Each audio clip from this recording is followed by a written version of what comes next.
એ પ્રતિબંધ છે. ગમે ત્યાં ગમે ત્યારે ને ગમે તે ખાવાથી બુદ્ધિ બગડે જ છે. દુષ્ટનું અન્ન લેવું, અને એટલે જ મર્યાદી વૈષ્ણવ ગમે ત્યાં અન્ન નથી લેતા. અને લોકો એના ઊંધા અર્થ કરે કે તમે કઈ બહુ મહાન થઈ ગયા છો, અમે કઈ ખરાબ છીએ. આ કોઈને નાનું બતાવવા માટે નથી, પણ આ આજ્ઞા છે હરિરાયજીની. જે સેવા ન કરતા હોય એના ઘરનું અન્ન કેમ લેવાય? સ્વહસ્તે ભોજયિતવ્ય. ત્યાં ભાગવત મહાત્મામાં સબના હાથનું ખાનારો ધુંધકારી થયો. તો સબ કોણ છે? જીવત જૈસે પ્રેત. આપણે ત્યાં તો કહ્યું ને, સેવા વગર જે જીવે છે એ પ્રેત સમાન છે. યા જેના હાથથી ભગવત સેવા નથી થતી એ શવના હાથ છે. અને એના હાથનું અન્ન લો તો શવના હાથનું ભોજન કર્યું કહેવાય, એમ શાસ્ત્ર કહે છે. દુષ્ટનું અન્ન લેવું. અન્નમાં 4 દોષ બતાવ્યા શાસ્ત્રોમાં. સ્વભાવ દોષ, બીજો છે નિમિત્ત દોષ, ત્રીજો છે આશ્રય દોષ, અને ચોથો છે સત્વ દોષ. આ 4 દોષો શાસ્ત્ર અન્નમાં બતાવે છે. પહેલો છે સ્વભાવ દોષ યા સ્વરૂપ દોષ. કોઈ વસ્તુઓ સ્વરૂપથી દુષ્ટ હોય. ઘણીવાર અમુક વસ્તુઓ નથી ખાતા, એની પાછળ બીજું કંઈ કારણ નથી હોતું, પણ એનું સ્વરૂપ, એનો રંગ, એનો આકાર એવો હોય કે એનાથી ગ્લાનિ પેદા થાય. જેમ ઘણી વસ્તુ તડબૂચ આદિ માનવામાં કે નથી લેતા, એની પાછળ બીજું કંઈ કારણ નથી હોતું, પણ મૂળ કારણ એ હોય છે કે એનો રંગ અને આકાર એવો છે કે અભક્ષ પદાર્થ જેવો લાગે, એટલે સ્વરૂપથી દુષ્ટ છે. ઘણાની ગંધ ખરાબ હોય એટલે એ સ્વરૂપથી દુષ્ટ છે. એમાં બીજો દોષ પણ એ સ્વરૂપ દુષ્ટ, કારણ કે પ્રભુ અતિ કોમલ છે એટલે સ્વરૂપ, ગંધ દરેકનું ધ્યાન રાખવામાં આવે. સ્વરૂપથી દુષ્ટ.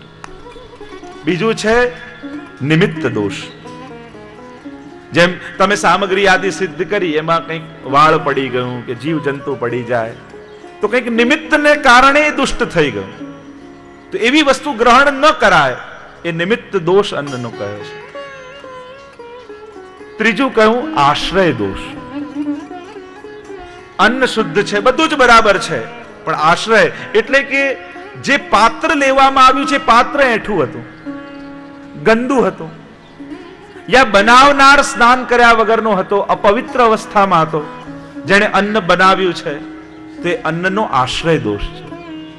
તો એવું પણ અન્ન અગ્રાહ્ય છે, એનું ગ્રહણ ન કરાય. એ પણ છે, કારણ કે અન્નથી મન બને છે. એટલા માટે આ બધું અન્નની સાવધાની કેમ રાખવામાં આવે છે? કારણ કે ભગવદ્ ગીતામાં ભગવાન કહે છે કે અન્નથી મન બને છે, અને મન જો દૂષિત બને તો ભક્તિમાં ચિત્ત ન રહે. તો આશ્રય દોષ. બનાવનાર અપવિત્ર હોય યા જે પાત્ર લીધું હોય એ અપવિત્ર હોય. અને ચોથું કહ્યું સ્વત્વ દોષ. જે અન્ન સારામાં સારું છે, વાસણ સારામાં સારું છે, બનાવનાર સારામાં સારો છે, પણ એ અન્ન જેનાથી આવ્યું છે એ પૈસો ઈમાનદારીનો નહોતો. એ સ્વત્વ દોષ. એનું સ્વત્વ સારું નથી. એ જો ખરાબ રીતે આવ્યું છે, છલીને આવ્યું છે, તો એવું અન્ન પણ ગ્રહણ નથી થતું. ભાગવતમાં પ્રથમ સ્કંદમાં અશ્વત્થામાની કથા આવે ત્યારે પ્રશ્ન ઉઠાવ્યો મહાપ્રભુજી કે અશ્વત્થામા તો અષ્ટ ચિરંજીવીમાં છે. અશ્વત્થામા બલિર્વ્યાસો હનુમાશ વિભીષણ કૃપઃ પરશુરામશ્ચ સપ્તૈતેર ચિરજીવિનઃ, અને 8મા માર્કંડે ઋષિ. જો માર્કંડે પૂજા થાય, કાલે વ્રજરાજ બાવાનો જન્મદિવસ છે, માર્કંડે પૂજા થશે. દરેક કુલની જન્મોત્સવમાં લગભગ માર્કંડે પૂજા થતી હોય છે. આ શેના માટે હોય છે? કે અષ્ટ ચિરંજીવીઓનું એમાં પૂજન થતું હોય છે. 8 ઢગલીઓ કરવામાં આવતી હોય છે ચોખાની, એનું પૂજન કરવામાં આવે જેનાથી દીર્ઘ આયુષ્ય પ્રાપ્ત થાય. તો એમાં એક ઢગલીમાં અશ્વત્થામા પણ હોય છે, એનું પૂજન ને સ્મરણ કરાતું હોય છે. તો વિચાર થયો કે જે સ્મરણ કરાય છે એ આવો દુષ્ટ કેમ થયો કે પાંડવોના 5 બાળકોના મસ્તક વિધિ નાખ્યા, છેદી નાખ્યા? એનું કારણ બતાવતા મહાપ્રભુજી કહે કે એની બુદ્ધિ કેમ બગડી છે? કારણ કે એને દુર્યોધનનું અન્ન ખાધું છે, અને દુર્યોધનનું અન્ન જ્યાં સુધી એની લોહીમાં વહેતું રહેશે શરીરમાં, ત્યાં સુધી એની બુદ્ધિ આવી જ રહેશે.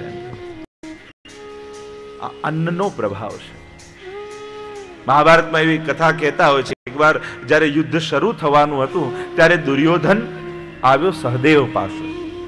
અને કહેવાય કે સહદેવ ત્રિકાલ જ્ઞાની હતો, પણ એને પૂછો તો એ ભવિષ્ય કહી શકે. એટલે દુર્યોધન આવ્યો સહદેવ પાસે ને પૂછવા માટે, હજી યુદ્ધ શરૂ નતું થયું, પૂછ્યું કે શું થવાનું છે, મારું ભવિષ્ય શું છે? અને સહદેવે કહ્યું કે 18મા દિવસે તું યુદ્ધ હારીશ અને તારું મૃત્યુ થવાનું છે. ગભરાયો દુર્યોધન, મારું મૃત્યુ ટળે કઈ રીતે? બીજો પ્રશ્ન કર્યો.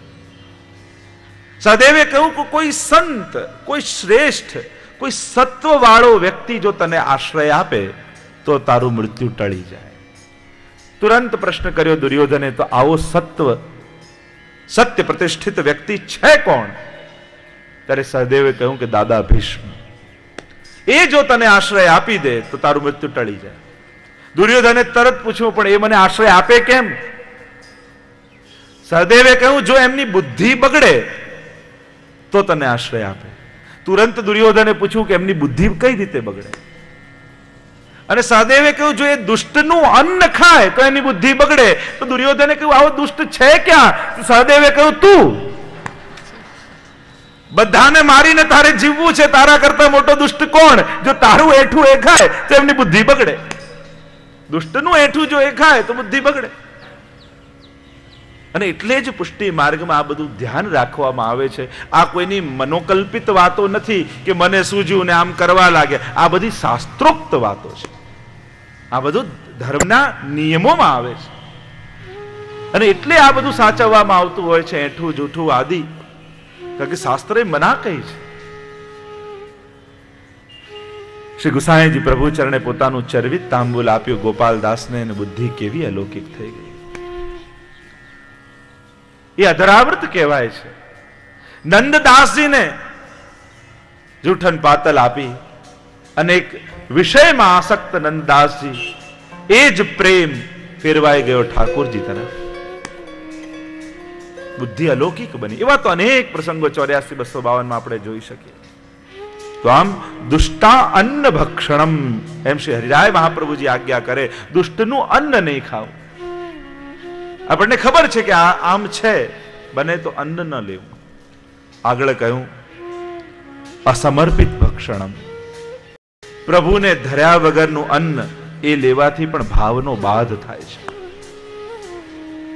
જે વસ્તુ પ્રભુને ન ધરી હોય મારાથી કેમ ગ્રહણ કરાય? એ ભાવ જ્યારે વૈષ્ણવમાં આવે અને અસમર્પિત ગ્રહણ થાય તો પણ ભાવને બાધ થાય છે. જો બધું જ ન ધરી શકતા હો, બધું સમર્પિત ન કરી શકતા હો, તો બધું પ્રસાદી તો કરી શકો છો. બધું સમર્પિત ન લઈ શકીએ પણ બધું પ્રસાદી તો બનાવી શકીએ ને. ભલે મિશ્રી ભોગ ધરતા હોઈએ પણ એ જ પ્રસાદી મિશ્રી આપણા બધા જ ભોજનના પદાર્થોમાં પધરાવીએ તો ભલે સમર્પિત નહોતું પણ પ્રસાદી તો બન્યું. અને પ્રસાદી અન્ન થાય તો એમાંથી બધા જ દોષો નિવૃત્ત થાય છે. તો બીજું કંઈ ન કરી શકો, બધી અનુકૂળતા નથી ઠાકોરજીને ધરવાની, પણ મિશ્રી પણ ધરો છો તો એ મિશ્રી પણ આપણા બધા જ ભોજનમાં પધરાવો, પ્રસાદી બની જશે. પછી રોજ ભોજન નહીં થાય, પછી તો મહાપ્રસાદ ગ્રહણ થશે. અને ત્રીજું કહ્યું અસત્સંગ, એ પણ ભાવનો બાધક છે. 3 લક્ષણ ભાવના બાધકમાં કહ્યું, એક દુષ્ટનું અન્ન, બીજું અસમર્પિત ભક્ષણ અને ત્રીજું અસત્સંગ. કોઈ દુષ્ટનો અભાવ વાળા વ્યક્તિનો સંગ રાખશો ને તો એક ને એક દિવસ તમારી અંદર પણ અભાવ આવશે. અસત્સંગ ક્યાં? અસત્સંગ કોને કહેવાય? એક જેનું ચિત્ત બહુ જ લૌકિકમાં